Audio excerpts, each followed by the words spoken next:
Let's say you find a song that you want to work on, but it's not in a key that you're really comfortable playing in. There are a few extra steps you'd have to go through, but we can fix that and get it into a key that you're comfortable with. So here we are in Ollie's account, and he's in the pop song library. And as he was searching through, he found a song that he really loves and would love to work on, but it's not in a great key. All I ask of you from Phantom of the Opera, Ollie's a big Phantom of the Opera fan, and he really wants to play that song, but as you can see, it's in D flat major. For those of you who don't know, D flat major is 5 flats. And now the internet's not working so well. There we go.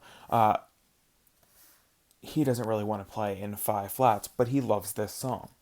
Okay? So here's what Ollie would need to do to change that into a key that he's more comfortable with.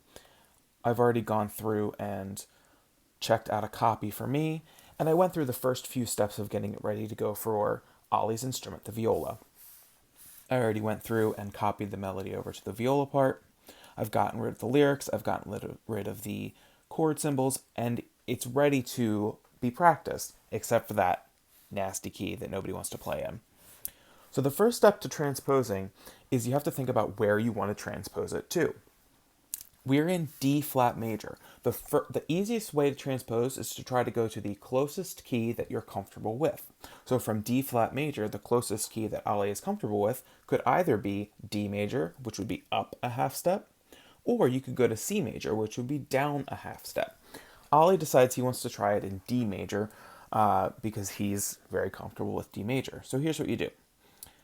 In the pitch menu, you have to choose transpose, which is this symbol right here. It's 2 quarter notes with like a dotted line in between. If I go to the actual pitch menu here, you'll see here's the transpose option, right? Now the transpose option is automatically going to transpose the entire score for you, which is what you want to do. If you just try to change the key signature, it's not going to move the notes where they need to go. It's just going to change the key signature. So we actually want to transpose. To go from D flat major to D major, we need to go up a half step. Okay, so we'll leave the transpose option on up. Now it talks in intervals, which is another way to think about it. To go from D flat to D natural, we need to go up a second. So a second is going to be a 2, right? We need to go up a second. And from D flat to D natural is a half step, which is a minor second. If you wanted to go from D flat to D sharp, that would be a major second. Now we don't want to go to D sharp, but that just as an example. So we want to go up a minor second, hit OK, and you should see that the key signature changes from 5 flats to 2 sharps, D major. We're good to go. Now you'll notice for this, the notes didn't move. A weird thing about transposition is sometimes when you go from one key to another, specifically a flat key to a natural key,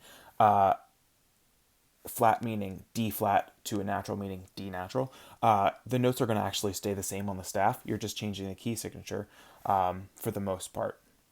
So again, to show you that again, I'll hit the undo button. Go back to D flat major.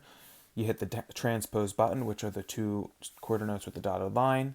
Figure out where you're going. I'm going from D flat up to D natural, which is a second interval, and it is a minor second because it's a half step.